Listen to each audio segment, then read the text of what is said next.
Hello मेरे प्यारे बच्चों, कैसे हो आप सभी। Welcome to Gurukul Academy. Gurukul Academy में आपका बहुत बहुत स्वागत है।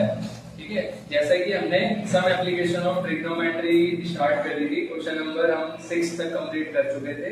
आज की वीडियो के अंदर पार्ट 3 है वीडियो का। आज की वीडियो के अंदर हम क्वेश्चन नंबर 7th, 8th और 9th को कवर करेंगे। ठीक है, जैसा मैंने पहले वीडियो के अंदर बोला था, हम हर एक पार्ट के अंदर 3 क्वेश्चन को रखते हैं। ठीक है, 3-3 क्वेश्चन करके हम आगे की तरफ बढ़ेंगे। 5 पार्ट्स के अंदर मेरी पूरी की पूरी सीरीज कंप्लीट हो जाने वाली है। आज है हमारे पास ये क्वेश्चन नंबर 7। क्वेश्चन नंबर 7 बहुत ध्यान से क्वेश्चन पढ़ना है, अटेम्प्ट करना है और चालू करते हैं। बहुत इजी चैप्टर है बच्चों, बहुत फोकस के साथ चालू करना है। ठीक है, from a point on the ground, एक पॉइंट है ग्राउंड पे, सर ये बना लिया। डायग्राम्स कैसे बनाता हूं मैं, ठीक है, नोटिस करना। From a point on the ground, ground पे एक पॉइंट था, angle of elevation of the bottom and the top. बच्चे बॉटम का मतलब होता है बेस पे, मतलब अगर ये टावर है तो इसके जो पैर होते हैं इसे हम कहते हैं बॉटम, और टॉप होता है ये वाला टॉप। तो टॉप पे एंगल ऑफ एलिवेशन बन रहा है, मतलब कुछ यहाँ पे था टॉप पे बन रहा है, वो बॉटम पे बन रहा है एंगल ऑफ एलिवेशन। ठीक है, दोनों ही एंगल ऑफ एलिवेशन है, इस वजह से मैंने इसको थोड़ा सा नीचे बनाया है। Transmission tower fixed at the top of 20 metre high building. अब ये जो ट्रांसमिशन टावर है ये 20 मीटर ऊंचे बिल्डिंग के ऊपर रखा हुआ है, 20 मीटर ऊंचे बिल्डिंग के ऊपर रखा हुआ है। ठीक है, जिसपे एंगल ऑफ एलिवेशन दोनों बता रखे हैं। Find the height of tower, ये हमें निकालनी है। चलो यहाँ पे साफ साफ फिगर बनाते हैं। देखो बच्चों, क्या बोला था, एक बिल्डिंग है, ये मैंने बना दी बिल्डिंग। बिल्डिंग की लेंथ दे रखी है तुम्हें 20 मीटर बिल्डिंग की लेंथ है। इसके ऊपर क्या है सर, टावर है, ये रहा टावर। अब यहाँ पे एक पॉइंट है ग्राउंड पे, ये रहा ग्राउंड पे एक पॉइंट, जो कि एंगल ऑफ एलिवेशन बन रहा है टॉप पे, और एंगल ऑफ एलिवेशन ही बन रहा है बॉटम ऑफ द टावर पे। अब कितना कितना है सर, 45 डिग्री है, यहाँ पे 45 डिग्री, और ये है सर, ये है 60 डिग्री। ठीक है, आगे बात समझ गए। अब हमें क्या बताना है, find the height of the tower. इस टावर की हाइट बतानी है। इस टावर की हाइट मैंने मान ली सर h मीटर लंबा टावर। बिल्डिंग की तो हमें पता है। ठीक है, बहुत सिंपल क्वेश्चन है। स्टार्ट कैसे करते हैं, स्टार्टिंग मैंने बता रखी है बच्चों। स्टार्ट करना है हमें हमेशा छोटे वाले पार्ट से। कभी भी 2 ट्रायंगल तुम्हें नजर आए, स्टार्टिंग कहां से करनी है, छोटे वाले ट्रायंगल से, फिर बाद में बड़े वाले ट्रायंगल पे पहुंचा जाता है। ठीक है बच्चों, सबसे पहले लेबलिंग करो। ये है ए, ये है बी, ये है सी और ये है डी। ठीक है, तो ट्रायंगल कौन सा लेना है, ट्रायंगल बीसीडी ट्रायंगल के अंदर यहाँ पे हमारे पास बेस तो पता नहीं क्या है, लेकिन हमारे पास हाइट जरूर पता है। थीटा के सामने वाली साइड क्या होती है, परपेंडिकुलर, ये होगा बच्चे बेस। परपेंडिकुलर और बेस के बीच में रिलेशन लगाना है, तो जैसे लगेगा पाकिस्तान भूखा प्यासा, हिंदुस्तान हरा भरा। परपेंडिकुलर और बेस बेटा किस फंक्शन के अंदर आते हैं, tan थीटा के अंदर आता है, तो यहाँ लगेगा tan थीटा। tan थीटा किसके बराबर होता है, परपेंडिकुलर अपॉन बेस के। अब तो याद होगी उनकी छोटी छोटी चीजें। पूरी ये जो एप्लीकेशन ऑफ ट्रिग्नोमेट्री है, tan थीटा पे डिपेंड है। परपेंडिकुलर और बेस, काफी बार sin थीटा लगा है, cos थीटा तो शायद अब तक किसी क्वेश्चन में लगा लेकिन हमारा tan थीटा। तो tan कितना है सर, 45 डिग्री है छोटे वाले ट्रायंगल का। परपेंडिकुलर कितना है, 20 है। बेस कितना है सर, बेस हमें BC दे रखा है, बेस हमें निकालना है BC। ठीक है, B ये रहा, C ये रहा, BC। tan 45 होता है सर 120 अपॉन में BC। BC 1 से मल्टीप्लाई होगा तो बच्चे BC कितना आ गया, 20। BC कितना आ गया, 20। BC क्या है बच्चे, ये बेस है। BC क्या है, बेस है। ठीक है, अब दूसरा triangle low, in triangle ACB या ABC ट्रायंगल ले लिया मैंने, ABC ट्रायंगल ले लिया। सेम काम करेंगे, tan थीटा लगाना है, परपेंडिकुलर अपॉन में बेस होता है tan कितना, 60 डिग्री लगाना है। परपेंडिकुलर कितना बच्चे, परपेंडिकुलर है AB, और बेस कितना है, बेस है BC। tan 60 डिग्री कितना होता है, √3 होता है। AB कितना है बच्चे, AB कितना है, पूरा हाइट प्लस 20, h प्लस 20 है। और BC कितना है, BC कितना है, BC अभी निकाला है 20 है। तो 20 इससे मल्टीप्लाई होगा तो ये आ गया बच्चे 20√3 इक्वल टू h प्लस 20। ठीक है बच्चों, अब ये वाला जो 20 है ये इधर आएगा माइनस में, 20√3 माइनस 20 इक्वल टू h। अब बच्चे दोनों इस वाली टर्म के अंदर और इस वाली टर्म के अंदर दोनों के पास 20 है, तो 20 में बाहर कॉमन ले लूंगा, यहाँ बचेगा √3 और यहाँ बचेगा -1, और ये आ गया अपना height. Height of the tower कितनी है बच्चे? 20√3 - 1 सेंटीमीटर।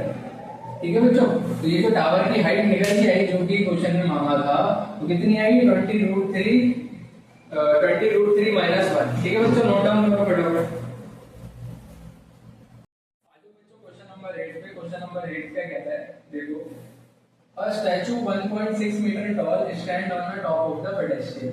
एक स्टैचू था, कितना लंबा स्टैचू है? 1.6 मीटर लंबा स्टैचू है, standing on the top of the pedestrian. Pedestrian होता है बच्चे चबूतरा, जैसे झंडा लगाते हैं तो झंडा लगाने के लिए इतना बड़ा बेस बनाना पड़ता है, तो उसे हम कहते हैं पेडेस्ट्रियन। ठीक है, तो एक स्टैचू है, स्टैचू देखे, स्टैचू बहुत बड़े से चबूतरे के ऊपर रखा जाता है। जैसे शिवाजी महाराज की अगर स्टैचू लगाएंगे कहीं पर, तो उसे बहुत बड़े से किसी चीज के ऊपर लगाते हैं, उसे हम कहते हैं पेडेस्ट्रियन। ठीक है, तो फॉर एग्जांपल ये मान लो ये है पेडेस्ट्रियन। ठीक है, स्टैचू इज इतने मीटर टॉल, और ये मान लो ये है स्टैचू। बच्चे डायग्राम हमेशा ऐसे ही बनाने हैं, सिंपलेस्ट डायग्राम बनाना है, स्टैचू बना के नहीं दिखाना हमें। ये है स्टैचू, ठीक है, जिसकी लेंथ कितनी है? 1.6 मीटर है, इसकी लंबाई है 1.6 मीटर। ठीक है, top of the pedestrian, pedestrian के ऊपर रखा हुआ, ये क्या बच्चे अपना पेडेस्ट्रियन है। From a point on the ground, एक पॉइंट है ग्राउंड पे, ये ग्राउंड बना लेते हैं, एक पॉइंट है ग्राउंड पे। The angle of elevation of the top of the statue is 60 degree. Statue के टॉप पे, स्टैचू के टॉप पे जो एंगल ऑफ एलिवेशन बन रहा है वो कितना बन रहा है? 60 डिग्री का बन रहा है। And from the same point angle of elevation of the top of the pedestrian is 45 degree. अब यहीं से ही पेडेस्ट्रियन के टॉप पे जो एंगल ऑफ एलिवेशन बन रहा है वो बन रहा है 45 डिग्री का। Find the height of the pedestrian, pedestrian की हाइट बता दी है और कुछ भी नहीं दे रखा।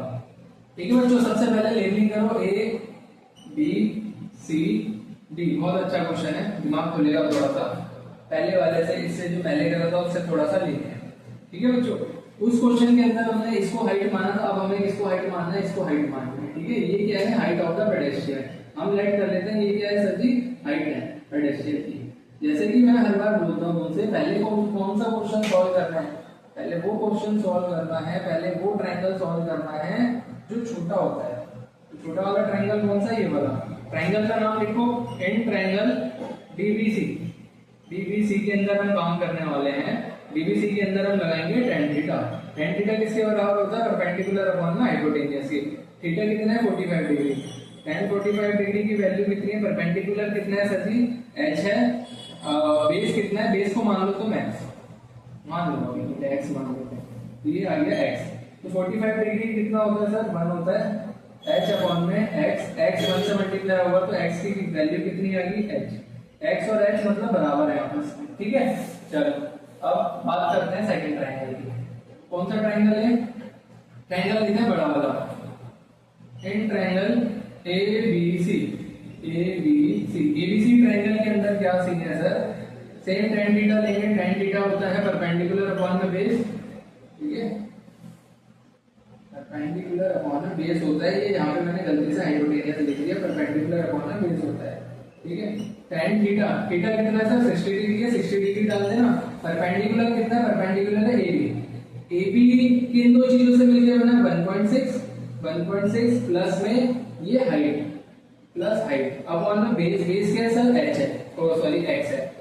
tan 60 डिग्री की वैल्यू कितनी होती है? √3 होती है। 1.6 प्लस में h अपॉन में x। अब बच्चों एक चीज बताओ, यहाँ पे x और h बराबर है, तो क्या मैं इस h की जगह, मेरे को निकालना है क्या? हाइट ऑफ द पेडेस्ट्रियन निकालना है, तो h को जिंदा रखो, h को यहाँ पे जिंदा रखो, x की जगह क्या ले लो? h ले लो। तो यहाँ पे जो x लिखा हुआ है, x की जगह मैं क्या लिख दूंगा? h लिख दूंगा, क्योंकि मेरे को डायरेक्टली हाइट निकालनी है स्टैचू की। ठीक है, तो मैंने x की जगह क्या रख दिया? h रख दिया। इस h को मैं इस √3 से मल्टीप्लाई करूंगा, तो ये हो जाएगा √3h इक्वल टू 1.6 प्लस में h। ठीक है बच्चों, ये h मैंने इससे मल्टीप्लाई करा दिया, √3h आ गया 1.6 प्लस h। अब ये प्लस h इधर आएगा, माइनस हो गया, √3h माइनस में h इक्वल टू 1.6। अच्छा, √3h में से h जाएंगे तो कितना बचेगा सर? ये तो नहीं बता सकते, तो बड़ी भयंकर कैलकुलेशन आ गई। तो सर क्या कर सकते हैं इसके लिए? अगर बच्चों देखो तुम्हारे पास, देखो एक काम कर सकते हो, या तो तुम यहाँ से h को कॉमन ले लो, h अगर कॉमन आ गया तो यहाँ बचेगा √3 - 1, या फिर जो दूसरा काम मैं तुमसे कह रहा था वो ये करना होता है, √3 की वैल्यू डालो। अगर क्वेश्चन में गिवन है तो आई थिंक क्वेश्चन में नहीं गिवन तो हमें यही काम करना पड़ेगा 100%। अगर गिवन होती तो √3 की वैल्यू हम पुट कर देते, फिर माइनस करते, फिर आंसर आ जाता हमारे पास 1.6। अब देखो बच्चों ये मल्टीप्लाई में h से मल्टीप्लाई में तो ये जाएगा डिवाइड में, h की वैल्यू आ गई 1.6 डिवाइडेड बाय √3 माइनस में 1। ये है बच्चे हाइट, इसकी हाइट है सर पेडेस्ट्रियन की। अब एक चीज और, डिनोमिनेटर में बच्चे रूट आ गया, अभी यहाँ मत छोड़ो उसको, डिनोमिनेटर में क्या आ गया, रूट आ गया। रूट आ गया तो रैशनलाइज करना पड़ता है, ना चाहते हुए भी रैशनलाइज करना पड़ेगा। तो इसे रैशनलाइज करो 1.6 अपॉन में √3 माइनस 1 मल्टीप्लाई में √3 प्लस का 1 और √3 प्लस का 1। बच्चे पूछते हैं क्या यहाँ पे, यहाँ तक छोड़ सकते हैं एग्जाम के अंदर? नहीं छोड़ सकते, क्योंकि एग्जामिनर लास्ट स्टेप, लास्ट जो आंसर होता है ना उसके हिसाब से नंबरिंग करता है। तुम्हारे स्कूल टीचर तो फिर भी छोड़ दें इतना करने में, ठीक है। तो ये मैंने इसको इससे मल्टीप्लाई करा लिया है अपॉन में a plus B a minus B, क्या होगा है आइडेंटिटी, a का स्क्वायर माइनस b का स्क्वायर, ठीक है बच्चों। स्क्वायर से रूट कट गया, ये आया अपना 1.6 √3 प्लस का 1 अपॉन में स्क्वायर से रूट कट गया, यहाँ बचा 3 माइनस का 1, ठीक है बच्चों। ऊपर बचा 1.6 √3 प्लस का 1 अपॉन में क्या बचा, 3 में से 1 गया 2 बचा, 2 से इसे काट दो तो ये आएगा बच्चे 0.8 √3 प्लस का 1, ठीक है। अब कोई दिक्कत नहीं है, इतना नोट कर लो फटाफट। ये है अपना लास्ट फाइनल आंसर 0.8 √3 प्लस का 1। आ जाओ बच्चों क्वेश्चन नंबर 9 पे। क्वेश्चन नंबर 9 क्या कहता है, the angle of elevation of a top of a building, angle of elevation of top of the building from the foot of the tower. जो angle of elevation बनता है building के top पे tower के foot से इस 30 degree है, ठीक है। अब बच्चों यहाँ पे दो चीजें तुम्हें समझ में आनी है, बिल्डिंग है या टावर है। तो हमेशा मेरी बात को नोट डाउन करके रख लिया करो तो भैया बिल्डिंग हमेशा छोटी बनानी है, टावर हमेशा बड़ा बनाना है। तो एक तरफ बना लो बिल्डिंग जो कि होगी तुम्हारी छोटी, और एक तरफ बना लो टावर, ठीक है बच्चों। ये ग्राउंड लेवल है अपना, ये बना दो टावर और ये होगी अपनी बिल्डिंग। बिल्डिंग की हाइट हमेशा छोटी रहती है। दूसरा हमें एंगल से पता चलता है, इसने क्या बोला है, angle of elevation of top of the building, top of the building, building के ऊपर एंगल ऑफ एलिवेशन बनता है from the foot of the tower, tower के पैरों से। ये बन गया सर एंगल ऑफ एलिवेशन, ठीक है। कितने डिग्री है, 30 डिग्री है। एंगल का मतलब हाइट का, and the angle of elevation top of a tower. अब जो टावर के टॉप से जो एंगल ऑफ एलिवेशन बनता है from the foot of the building, वो कितना बन रहा है, 60 डिग्री बन रहा है। ये बन रहा है बच्चों 60 degree. If the tower is 50 metre height, tower की जो हाइट है वो कितनी है, 50 मीटर। टावर की जो लंबाई दे रखी है वो साफ दे रखी है 50 metre. Find the height of the building, इसकी हाइट हमें निकालनी है। इसकी हाइट को हम h लेट कर लेते हैं, इसकी हाइट हमें निकालनी है। इनके बीच की दूरी भी नहीं दी हुई तो सर इसको क्या लेट कर लो, इसको x लेट कर लो, ठीक है बच्चों। अब नेमिंग करते हैं, इसको ले लो a, इसको ले लो b, इसको ले लो c, इसको ले लो d, ठीक है बच्चों। स्टार्ट करते हैं। सबसे पहले छोटे ट्रायंगल से स्टार्टिंग करेंगे, जैसे कि एक चीज और, छोटे से करें बड़े से करें, जैसे किसी से भी करो बात तो वही जानी है, लेकिन एक काम करते हैं बड़े वाले से करते हैं क्योंकि बेस हमारा निकल के आ जाएगा, ठीक है। मैं क्यों कह रहा हूँ, क्योंकि हमारे पास दो चीजें होनी चाहिए। 50 ये है, x यहाँ से निकल जाएगा बड़े प्यार से, x निकल गया, फिर इस वाले ट्रायंगल में डाल देंगे, हाइट निकल जाएगी। तो चालू करते हैं बड़े वाले ट्रायंगल को लो, in triangle DBC, DBC triangle ले लिया मैंने, DBC tan थीटा लगाएंगे, tan थीटा परपेंडिकुलर अपॉन में बेस होता है। tan बड़े वाले में एंगल कितना है, 60 डिग्री का, tan 60 degree equal to perpendicular कितना है सर, 50 है। बेस कितना है, बेस है अपना x, ठीक है, बेस है अपना x। tan 60 की वैल्यू कितनी होती है, √3, 50 अपॉन में x। बच्चे x इसकी प्लेस में जाएगा, ये यहाँ पे आ जाएगा। तो बच्चों x कितना आ गया, x आ गया अपना 50 अपॉन में √3, ये यहाँ चला गया, ये इसकी जगह पे आ गया 50 अपॉन में √3। बच्चों रैशनलाइज करो, 50 अपॉन में √3 मल्टीप्लाई में √3 अपॉन में √3, तो ये आ गया बच्चों 50 √3 अपॉन में √3 का स्क्वायर। स्क्वायर से रूट कटा, आंसर आया बच्चे 50 √3 अपॉन में 3। 50 आई थिंक नहीं कटेगा इससे, तो 50√3/3 अपना आ गया आंसर। अब कौन सा लेना है, ये वाला ट्राइंगल ले लो, छोटा वाला इन ट्राइंगल ABC 90 थीटा लगाना है। tan थीटा किसके बराबर होता है, परपेंडिकुलर अपॉन में बेस के, थीटा ये रहा, परपेंडिकुलर ये है, अपनी हाइट है, तो tan 30 डिग्री लग रहा है यहाँ पे, परपेंडिकुलर अपनी हाइट, बेस कितना है बच्चों, x है। तो बच्चों tan 30 कितना होता है, 1/√3 होता है। हाइट कितनी है नहीं पता, और x अभी हमने निकाला है, x है अपना बच्चे 50√3। या एक काम करो, इसको x का x है, x को इससे मल्टीप्लाई करो, √3 को इससे मल्टीप्लाई करो, तो ये आएगा बच्चे x√3h। अब एक काम करो, ये जो x की वैल्यू निकली थी यहाँ पे, ये जो x की वैल्यू निकल के आई थी 50√3/3 यहाँ पे रखो, 50√3/3 यहाँ पे मैंने रख दी, और ये √3 है यहाँ पे, और ये h है। ठीक है बच्चों, इतना आया समझ में। अब क्या करो, इस 3 को इससे मल्टीप्लाई करो, क्या कह रहा हूँ मैं, इस 3 को इससे मल्टीप्लाई करो, तो क्या होगा, ये हो गया 50√3 = 3√3, और यहाँ पे आ गया h आ गया। अब बच्चों ये चीज देखो, ये वाली टर्म और ये h, ये आपस में मल्टीप्लाई में, ठीक है। जब भी कोई टर्म मल्टीप्लाई में होती है, तो ये वाला पार्ट कहाँ चला जाता है, डिवाइड में चला जाता है। तो 50√3 डिवाइडेड बाय 3√3, ये h आ गया। ठीक है बच्चों, √3 से √3 कट गया, बचा कितना, 50/3। हाइट कितनी आ गई, 50/3। पॉइंट का आंसर है, देख लेना बच्चे, पॉइंट का आंसर होगा, पॉइंट पे निकाल देना। हमारी हाइट कितनी है, हाइट ऑफ द ट्रायंगल कितना आ गया, 50√3। ये थे बच्चे आज के 3 क्वेश्चन। क्वेश्चन नंबर 7 कवर करा हमने, 8 कवर करा और 9 कवर करा। बहुत इजी अभी लेवल चल रहा है, कुछ ऐसा नहीं है कि भैया समझ में ना आए, बहुत आसान क्वेश्चन। अगर किसी को समझ में नहीं आता, बार बार देखा करो वीडियो को, 3 से 4 बार देखा करो। इससे क्या होता है कि क्वेश्चन बिल्कुल दिमाग के अंदर सेट हो जाता है। एक बार में नहीं आता, मैं जानता हूँ, पहली बार पढ़ रहे हो, ठीक है, तो बार बार वीडियो को देखा करो। ये नहीं कि स्किप करके किसी और की वीडियो देखने चलेगी, बार बार देखा करो, अपने आप ऑटोमेटिक चीजें समझ में आएंगी। ठीक है, तो मिलते हैं नेक्स्ट पार्ट में।